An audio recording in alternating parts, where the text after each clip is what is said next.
Ladies and gentlemen, hello from the MLG studios here in New York City. My name is axeltoss. I am joined by Axlev, and today we're watching a best of 7 between Supernova and Seed in the game Heart of the Swarm. These are two of the best players in Heart of the Swarm right now. That being said, both players are ready, so I'm going to start the game. We're live at the moment, so tell your friends this is going on. I think there's a thread on Reddit. Go have a conversation about this thing there.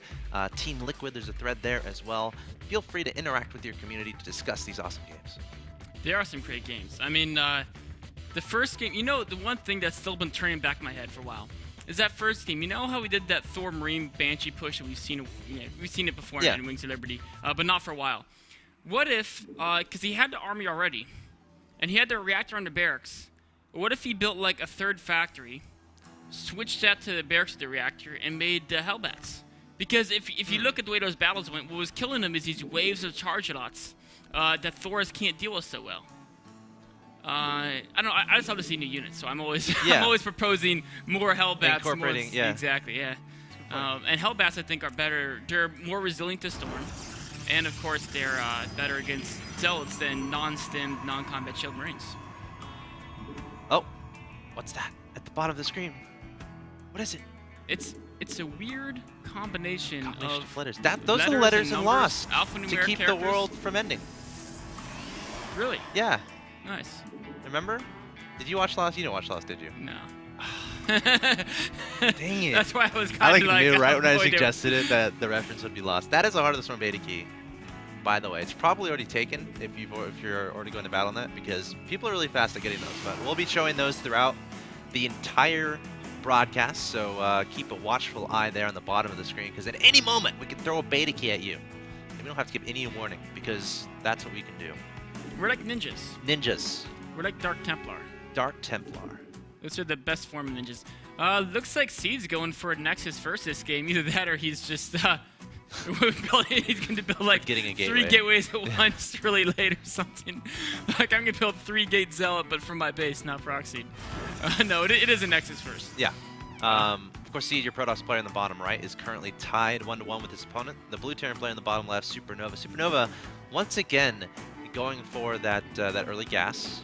We've seen him do this pretty much in every single game, but this gas was a little bit earlier than last game, at least, right?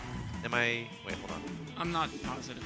I'm not positive either. If you went to Reaper this game, that would actually be pretty effective, because it's going to take a while before Seed would be able to get a cycle. I mean, the Reaper kills probes much slower, but it would still kill them, and it's so much easier to kite with. I guess, for a player like Supernova, it's not that big a difference, because Supernova is so good at micro, he would kite probes even with the old Reaper without a problem. Yeah. But for, like the lower level people, the Reaper speed, it gives us such an ability to kite probes they didn't have before. So I guess that's a small boost for some players. Look at this. Supernova is saying, I may not begin the Reaper, but I will proxy factory. What do you think we're going to see come out of this? It could be fast Hellions, medevac drop type thing. I want to see Widowmine drop. Oh, it could be Widowmine drop. That would be awesome. And, the Mothership Core no longer has Envision. That's true. So if you put Widowmines in their worker line, it's going to take them a little while to clear this out. Either an Observer or get out an Oracle. Or Cannon. Yeah. I'm like, as I watch this, I'm more and more I really want to see Widowmine drop. That it's going to be Widowmines. STARCRAFT's going to get Hellion. Oh.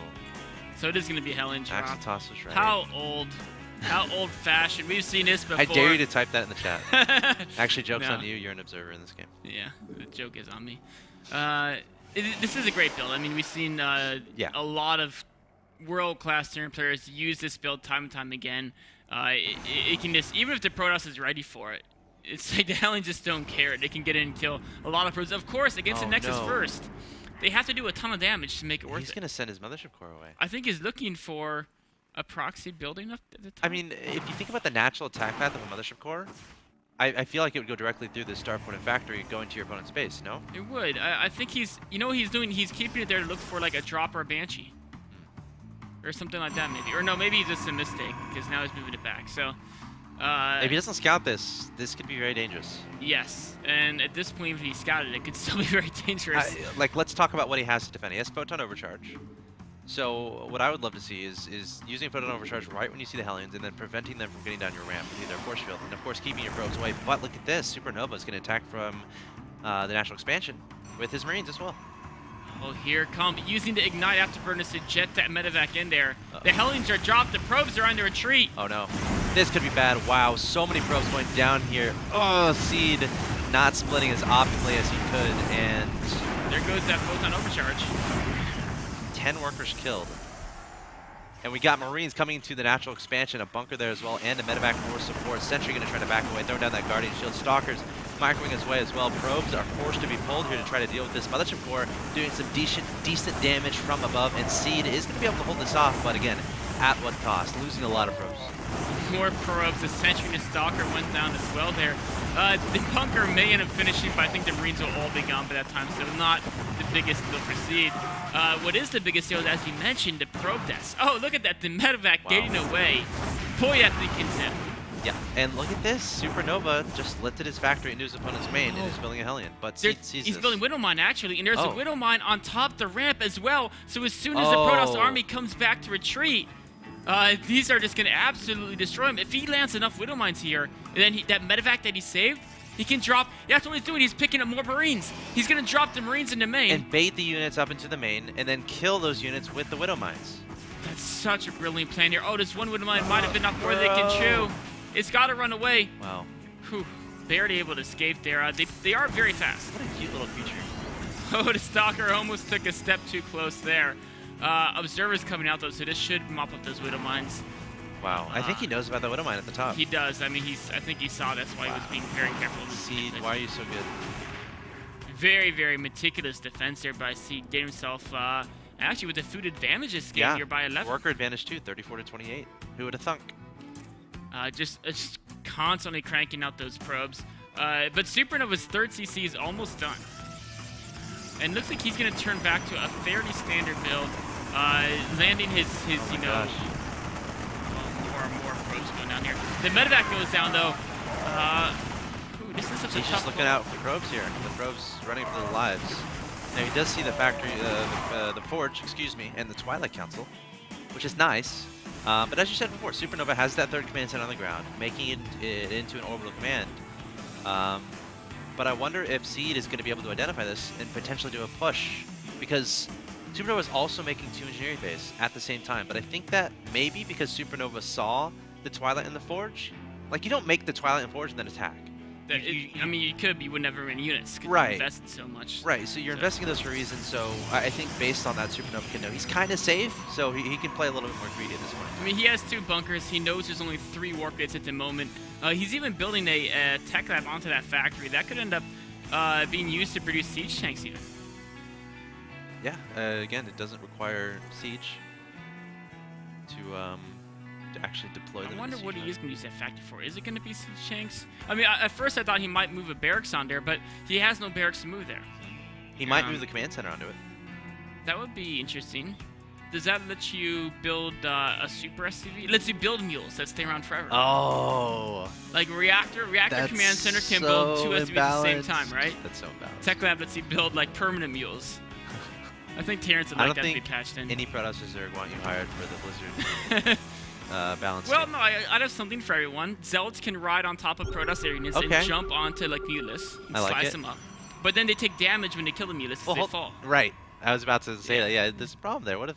All right. What if Mutas are just in the air over the skyscrapers? Then the Zealot dies, man. Aww. If he kills the Mutas, he just falls. He like the Mutas. Unless there's like a war prison that runs underneath as his Mutas die, and you can save him. I can just see this scenario where the Mutas are running from the main, and the Zealot just leaps onto the Mutas and is trying to leave. Yes. Taking it out. And he can leap from Muta to Muta. So if one Muta's about to die, but it's close to another one, you can just jump over there, grab the other one. He could even, if he almost kills it, then he can start controlling it. Oh, a drop in the back of Seed's natural. Photon overcharge though, and great force fields actually. Yep. Unable to get anything done with that drop, but look at that. Use of the Ignite Afterburners gets away with no damage. Seed here for the counterattack with the Dark Templar. No turrets here. There are plenty of scans available, I think. Yeah, there are. Considering there's 3 command centers, they all 3 have scan being able to use. Trying to bait one DT toward the other, actually hold positioning those SCVs, trying to keep them alive. No scan. There's a scan going down, going to take down one DT, but there is still a DT in the main, and I'm wondering why this warp person didn't deploy anymore. It's a little bit intriguing. Yeah, it's always a hard call about how many to warp in. I mean, you definitely want to never put two near each other. Sure. And so it's a tough call. If you have, I mean, I think you could have warped in 3 or 4 and spread them around. But then how much extra damage would that 4th one do? Because there's only 2 probe lines, right? You just slice at a factory, maybe. And that might not be worth it. Yeah, I mean, 1 for each mineral line and then 1 to take out add-ons. Oh, the add-ons. Yeah. That's a good point. The add-ons would be definitely worth it. Oh, snagging that observer. Nice, nice eyesight there, or nice ability to see that observer that wasn't visible. Oh, he's got a... Here he goes. You know what's interesting there? He used the Ignite Afterburners on the retreat. I wonder if he could use it to dash in there and pick up those guys in the retreat as well. Definitely possible. We have another DT being warped in. The Warp Prism going to be taken out. No Ignite Afterburners on that Warp Prism, unfortunately. Yeah, that's something they need to add on. Except it should be called Ignite Photon Overload. Dude, you came up with that so fast. I'm like really impressed. Unless you like thought about that all night last night. I almost said Photon Overcharge, and I realized that was the thing you put in Nexus. Oh yeah. So I changed it to Photon Overload. that was a nice spur of the moment change there. I like it. But yeah, let's see where we stand here. Very even in the supplies. Income tab is 61 to 57. Upgrades, Marines are at 1-1. 2-2 is about halfway done. Meanwhile, for the Protoss, let's click on a unit there. 1-1 with 2-2 well underway. So armor's going to finish a little bit sooner, but weapons will finish a little bit later, depending on the Chrono Boost, of course.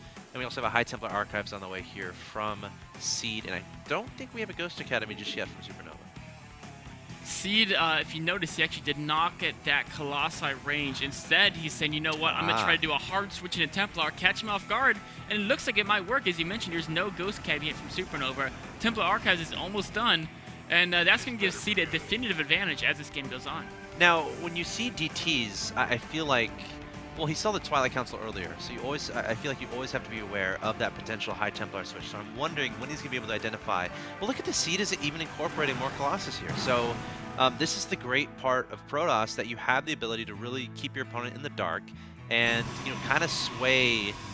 Your opponent has to react to you as far as Colossi and High Templar are concerned. If you make more High Templar, they gotta have Ghosts on the field. If you make more Colossi, they have to have additional Vikings on the field. So it's gonna be up to Supernova to identify the unit composition of his opponent, specifically the Colossus numbers and the High Templar numbers, and then he has to react. Of course, the more Colossi you see, the more Vikings you see. The more High Templar you see, the more Ghosts you see. But the problem here is there's no Ghost Academy for Supernova. So. But that being said, I don't think Storm has even been started. Yeah, there's no Storm being started, and he's just making Archons and more Colossi, so it looks like he wants to go upgrade to Colossi. So neglecting that range upgrade may end up being a mistake with the strategy he's choosing here. Yeah, I thought I agreed with you as far as you know, the only reason not to get the range upgrade is if you're doing you want to save that gas for the fast switch into High Templar, but then just making those Templar and the Archons. A very intriguing decision. So we're having Seed across the map here. Medevacs almost overextended, but hit that Ignite Afterburners button. It's got away. That's such a, like, it's such a simple ability, but it adds so much to the game as far as like the potential micro shenanigans we could be seeing. And once people get a stronger grasp of exactly what you can do with it, like what situations you can run in and get out and not die, right? And that's gonna take some playing around with people get a really good grasp of it. Oh, look at that absurd. It takes a second scan there and gets right out of that scan. He was shot outside of the vision line there. He was. That was interesting. It's because the missiles were in the air, but they did no damage. Oh. That's why I didn't die. Fair enough. Yeah, if you get out of vision, they do no damage. Really? I didn't know that. But anyway, we have a pretty big engagement here. Vikings trying to take down the Colossi. But Marines and Marauders splitting up here from Supernova. Seed has that supply advantage. Not a huge Colossus answer here for Supernova as they're doing a lot of damage. Again, Supernova is trying to spread out those units, but more and more units being added to this composition from Seed. Has a warping pylon right there, warping in those charge lots, and Supernova is going to find himself on the back foot. There was just so many charge lots in Seed's composition with those great upgrades. I mean, actually, the upgrades are even, but you know, even without the range upgrade on those Colossi, Supernova didn't really have an answer to get through those Zealots in a timely fashion. Vikings trying to take down this last Colossus. Archon saying, no way, Jose. And Seed going to turn around and engage this Bio army here. And again, oh no, the Colossus is targeting down the command center. I always have this problem, Colossus. Why don't you target the Marines Marauders? Why are you targeting that building? Do what I request of you. Mothership Core is there. So but a missile turret is so deadly to this. Wow, Colossus got taken out very fast there by those Marauders. And Seed has to be careful not to overextend, but I think he's doing a really good job here. Still an Archon here, plenty of charge loss reinforcing, and Supernova is going to have such a tough time holding this push off. He is. I mean, the Ghost Squad comes in, but they're not that much useful without an army to support them. They're really more of a support unit. They're able to do okay against those Zealots, though. Pushing Seed back for now, and you know what? The Orbital Command Center is still alive. There's another Colossus coming forward here, so plenty of charge lots. Archon, the Stalkers, and the Colossus in this composition. Supernova having so much trouble dealing with it, throwing down the GG, realizing that's too much Protoss, I can't take that out, and Seed takes game number 3 victory on Newkirk City. So we're going back and forth here. 2-1 now. Yeah. Seed takes the first, Supernova to second. Seed again in game number 3, coming back there. Yeah. You know, I think it was a mistake that he didn't get the range upgrade. Yeah. But it's funny because it didn't actually end up being that bad because Supernova didn't really kite much. The main reason you need the range upgrade is so when they caught you, you can still shoot them.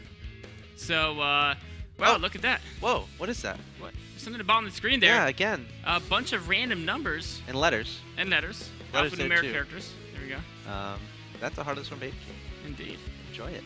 But yeah, I mean, I think the beginning of that game was interesting too, as far as the factory play, the proxy factory starport play from Supernova. I like the utility. The Hellions did great. The Hellions did great. The Marine attack not so great. I think Seed did a great job, honestly, overall defending that stuff. Because I would have died to that. I would have GG'd right when I saw the factory. Sorry, you built a factory. Yeah. I'm done. Factory on my side of the done. map, I can't. I'm sorry. My Nexus is about 75% of the way done. I have 1 Stalker. I lose. But there are Mothership cores in Heart of the Storm, which help against that stuff. They do. Which we saw, Photon Overcharge. So great crisis management there from Seed, and he's able to take game number 3, which means he's going to be up 2-1 in this best of 7. Coming up, it's going to be game 4, Supernova's map choice. Don't go anywhere.